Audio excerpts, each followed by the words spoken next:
Boston College football desperately needed a commitment on the offensive line, and on Saturday, they landed one.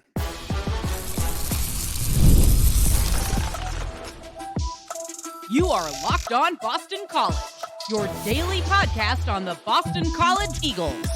Part of the Locked On Podcast Network, your team every day.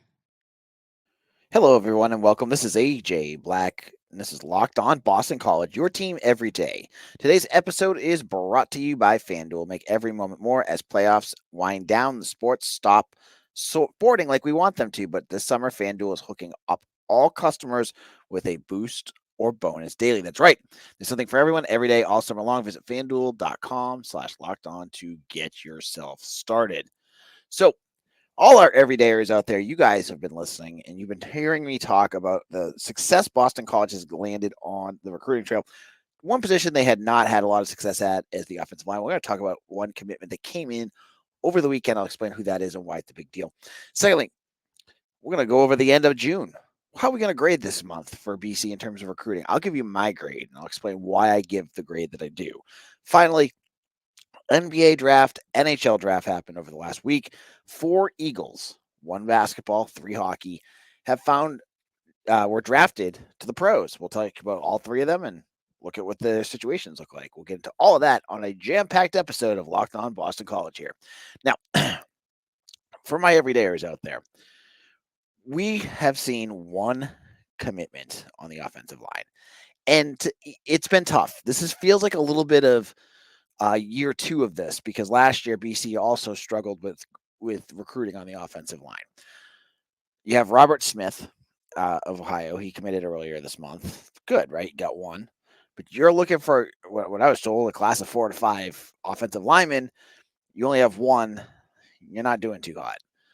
This weekend, there was a commitment ceremony for Stepinac Academy offensive lineman Denzil Williams. Big 6'6" offensive lineman. I believe he plays tackle in high school. He was down to BC and Pitt.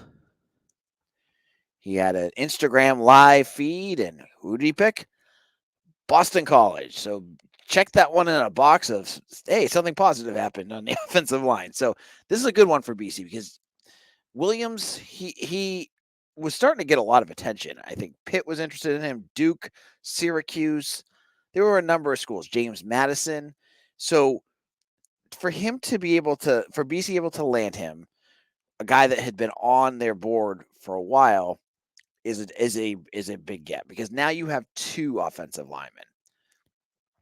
You're in the right ballpark. You're still half of what you need, but I'll explain in a minute how they can fix that. Now, Williams, he's a big physical kid. He's been up to BC a couple times. He's a 3-star recruit, but he's, again, local-ish. New York is pretty local for BC, right? So you got another Northeast kid committing. And this is a good get. This, after a string of tough losses, especially on the offensive line, to get a kid that you had your focus on and not lose him to Syracuse or Pitt, that's a good thing. And Matt Applebaum needed that win. Now that you have Williams, you're still not where you need to be. There's still too much room. You got to build that offensive line up, because honestly, I'm looking at the years ahead, and it's a lot of question marks. You're going to lose Ozzie Trapilo after this year, possibly Drew Kendall. You're going to lose Logan Taylor after next year. You need to build up some depth, so you need to recruit. The other name that everyone's going to be watching for is Kowal out of Ohio. Now, he is down to BC and Purdue. Last I talked to him, I'm guessing Michigan State, who offered him, will be in that conversation now too. But you get him, and now you're at 3, and you're feeling good, because then you get a camp kid, and you get your 4, and you get your class. But that's a big if right there. I feel like BC could beat out Purdue for this kid. Michigan State's going to be a tough pull. I mean, he's out there in Big Ten country, so that's going to be a little bit more challenging. And then from there, I would expect BC to start, watching more film and rebuilding their big board. You're going to have to do that. Now, in the past, when you rebuild when you're rebuilding your big board, you may have to go down a little bit in terms of like offers and things like that. It doesn't have to be that way though. You just need to find kids that could be interested in you. And I would say too, kids that are committed should be on your list too. That's something Boston College does. We've seen it with Shaker Razig.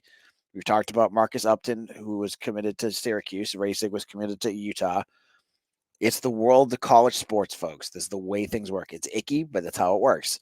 If there's a kid out there that you feel that you can get his ear and that can be your next commitment, then that's great.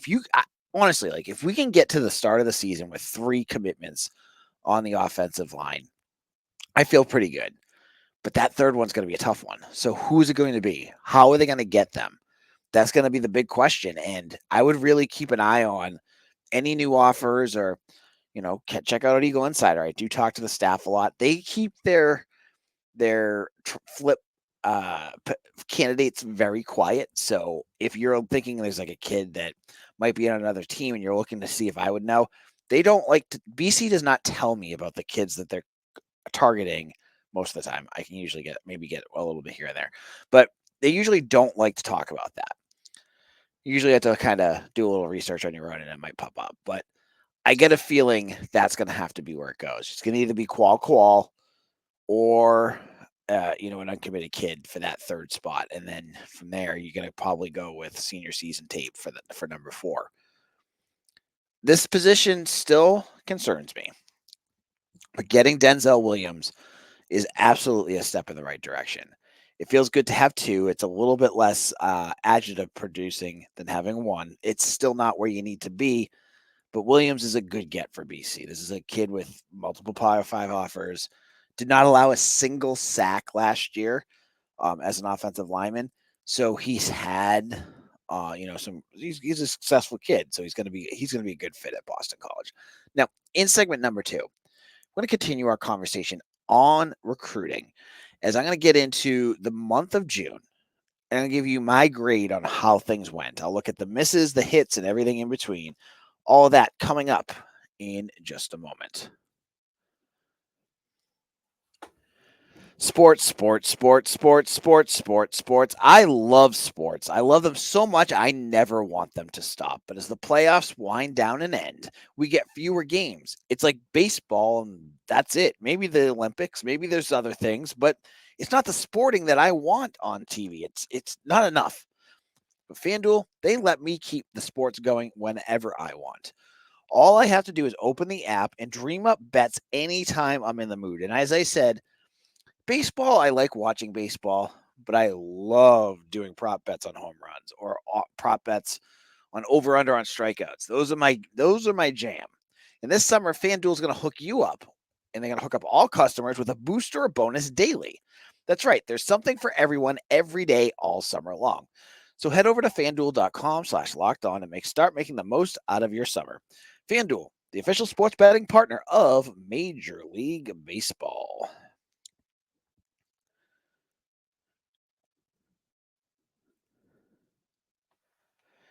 Hey, folks, are you watching Fox Sports or ESPN on your TV all day? Do you have to turn the volume down with all that shouting? Or there's certain shows, man, that just drive me up the wall. Get a better alternative for you. Make sure to switch to Locked On Sports today, a free 24/7 sports streaming channel programmed for you every day to bring you the biggest stories without all the screaming. Locked On Sports Today brings you can't miss analysis, opinions, and news, streaming 24/7 on YouTube or the free Amazon Fire TV channels app, part of the Locked On Podcast Network. Your team every day. So, we're talking about Boston College sports, and we're talking about their recruiting month of June. As I said going into it, it was hashtag official visit season. 4 weekends of nonstop visitors with commitments and drama and everything in between that happened just this past month. So at the end of the day, how did it end? How did the Bill O'Brien staff, their first year in Chestnut Hill, how did they perform on the recruiting trail in what was supposed to be one of the most critical months of the recruiting calendar? because you have all those kids coming on, and many of them make their decisions. So BC leaves with 13 commitments. They have 2 silents, which means they're kids that have. I've seen people making jokes about this. Silent commitments are just kids that are waiting for a date to announce. They want either their social media app, social media graphics or video created. That's usually all it means. There may be one case where something else happens, but for BC, they have pretty much 15 commitments from this month. You had a tough streak at the end of the month where a number of targets ended up going elsewhere. And I suspect there's a few other names that are coming soon. Kadir Dembale from Stepinac Academy and Ja'Cory Watson, who I was very excited about. I don't think either of them are going to commit to BC after the news I heard from this weekend. So you had some misses. You have your quarterback. You have your future quarterback, class of 2026. You have Shaker Razig, the Utah commitment, who flipped to BC. And then you have California 26 quarterback Corinne Berry, who also committed. You have them going for get that going for you. You have roughly 400 defensive backs that committed to your team. I mean, if you got to go position by position, you have to give defensive backs an A, right? Like they have so many new names coming in at that position, which is crazy. They have 9 guys right now, and they're not done. You have, as I said before, the offensive line is a worry, edge is a worry. So when I'm looking at this group, most positions I feel pretty confident about. Quarterback looks good. They got one quarterback. I've been told that's probably going to be it for them for this class, unless there's someone that blows them away that they could get interest in. Running back, they got 2. They may be looking at a third. Cedric White, who was on campus, I talked about him last week, committed to Illinois. Still don't know what John Denman's doing. 2's fine. You don't need to get 3, but if the third one jumps into your boat, then go for it. Wide receiver, they got 3. Feel pretty good about that. There's still a few. There's at least one more poker in the fire right now with Christian Neptune. We just have not heard anything about him. So 3 there. Still waiting on tight end. They have 1, and they're hoping for number 2 with either Derek Johnson or Stevie Amar. Those are 2 names that you'd want to watch for. Feels okay there. Again, I said offensive line's a worry. Defensive line, they have 1 edge, Israel Aladapapo, 1 defensive tackle. Hopefully there'll be another one coming up. 2 linebackers and then defensive backs.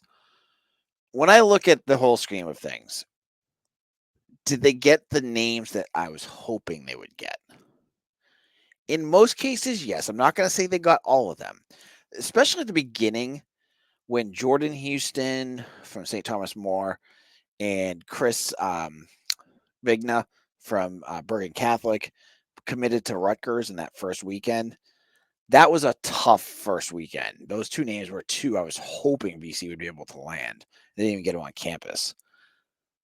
There was a few others down the stretch, and then like the cold spell that they had at the end of the month, where I was hoping, you'd either get like a Nathan Nyandoro, who committed to Syracuse, or Quante Gillians, who also committed to Syracuse. So you did miss on some of those. You look at the overall quality of the class right now, it's very heavy towards defensive backs. You hit a lot of other positions, but you still have a few missing spots. So the grade I'm going to give BC right now for this last month, I don't think I'm being too tough to say that I give them a B, like a B. I the and I almost want to say it's like low B to B minus because the edge and offensive line concerns still, I think, are a big issue. I do. And I don't think that I see people saying like it was an abysmal month, and I'm like, okay, hold on a second. It's not an abysmal month. They had issues where they definitely didn't do as well as you hope they would. But there's also areas where I thought they did really well. And when you leave a month with potentially 15 commitments, they're at 13 now with 2 silents that I would count as June commitments. It's hard to say that a month was a failure. Most of these guys that you got have Power 5 offers. They've been attracted and took official visits elsewhere. It was a good month. And as again, I've mentioned this on the show before. This is a weird year for Bill O'Brien. He came in March. He had to start late. He had to put together his roster, his staff, basically rip apart and start over some of the big boards that they had and try to get connections with them. While never coaching a game at BC yet. I think this season will be able to give BC the opportunity and Bill O'Brien to show and wow recruits so that next year for the class of 2026, you may see bigger names. When you get to official visit season, there may be some um, 4 stars or guys that have tons of offers. It's a tough spot that they're in right at this moment. Now, from here, you get that B, right? There's still a couple names I expect, and I'm going to have an article hopefully up soon about someone who's going to make an announcement soon at a position I think BC needs. You have that. You have Kowal. And then I think they're gonna, go back to their board and look at what they need and address it there. But also, it's going to be important for them to keep the guys that they have. You know, if you've done a good job of recruiting and getting recruits that other programs would be interested in, they're going to try to poach them. It's just part of this job. So it's going to be up to the staff to make sure that they don't lose guys from decommitment. So it's going to happen. Someone on this commitment list, will probably decommit. It's just part of the natural flow of college football.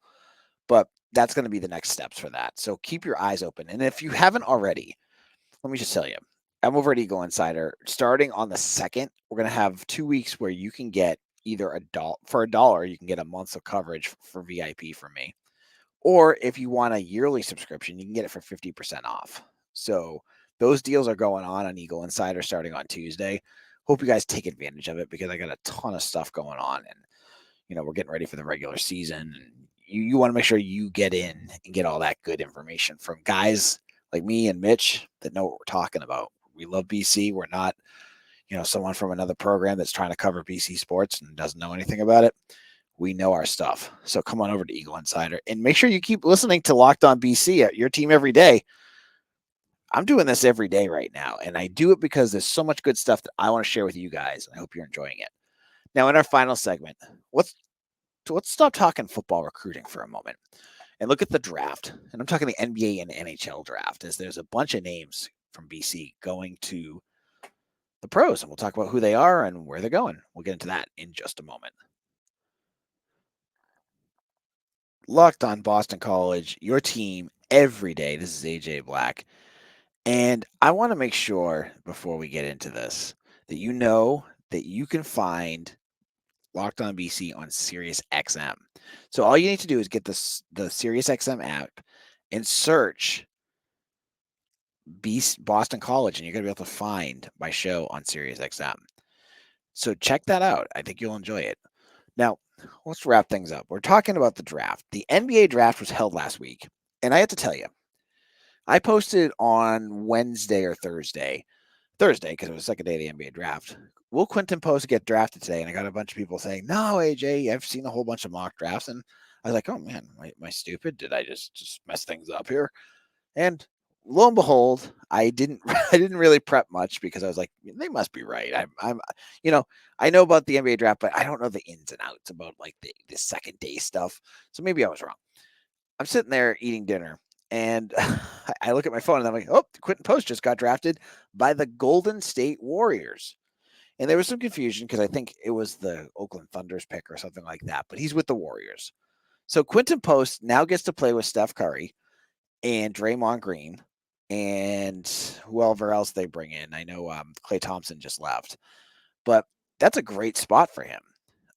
And it's going to be an interesting connection. So it's really cool. This is the first Boston College NBA draft pick since 2018 when Jerome Robinson got drafted. So congratulations to Quinten Post. If you've been watching BC sports, you know how fun he is to watch. He's animated. He can hit clutch shots. He's 7 foot tall and shoots 44% from 3-point range. He can rebound. He can do it all. And as I said earlier this fall, a guy like him, a 7 foot tall, big that can shoot anywhere on the court, some NBA team is going to find and use him. Whether he's a starter or not, and I don't think he will be, but he can be a situational player that you can bring in if you need offense. So that's going to be a cool thing to watch. I'm guessing because he's a second rounder, he'll probably be a two-way player for a while. But it'll be interesting to see. And hopefully he stays away from Draymond. Because one other thing about Quinten Post, love watching him, and you guys are all BC fans, and you could probably admit it too, that he had a tendency to sometimes be a bit of a hothead. There were the times, I forget what games it was, but like he'd get up from a scrum and kick somebody, or you know he got penalty fouls for that kind of stuff. Having him close to Draymond Green, who's basically made a whole career of that, is a bit worrisome. That I hope he doesn't rub off more on Quinten Post, because Quinten needs to like figure that stuff out too. He doesn't need someone encouraging him to be his worst self. But anyways, it's gonna be cool, and to watch maybe him facilitate a pass to Steph Curry is a pretty cool thing that I never thought you'd be able to see. So congratulations, Quinten Post. Now hockey had their draft as well, and a Boston College player went in the first round, and it's Dean Letourneau, who is coming to BC next year. He was selected 25th overall, and he's going to be staying local because he got drafted by the Bruins. So a first rounder, and I believe this is the first round pick from Boston College to the Bruins in ages. So this is a big thing to happen. Letourneau is huge. I think he's 6'7". You put skates on him, and he's about 6'9", 6'10", or whatever. He's a big kid, and you're going to get your first chance to see what he can do. But before this, he scored 61 goals with 66 assists, playing in the prep hockey conference up in Canada. Yeah, Canada, excuse me, because he's from Ontario. And then in the second round, two more Boston College players got drafted in the NHL draft. One was Teddy Stiga, got drafted by the Nashville Predators with pick number 2 in round number 2. And then in less than a little bit more over 10 picks later at pick 65, the Utah Hockey Club, which I don't think has their name yet, picked Will Skahan. So there's two more NHL players for Boston College hockey fans to watch for. Very cool to see. Anytime you get to see a BC player get into the pros in any level, it's always fun, right? I'm excited for the NBA to see Quinten Post in there. You get a little bit more blood there. It's always good for recruiting. It's good for the program. It's good for fans. It's always a good thing, right? So we'll be back again soon. We'll talk more about recruiting and everything else then going in between. Make sure that you find Locked On BC wherever you get your podcasts. And if you're not already checked out, there's Locked On Red Sox, there's Locked On Yankees. There's lots of baseball stuff out there too. If you're into baseball, check all those out while you're at it. Follow me on Twitter at AJBlack247. And again, check me out over on Eagle Insider. We'll be back again soon for another episode of Locked On Boston College, your team every day.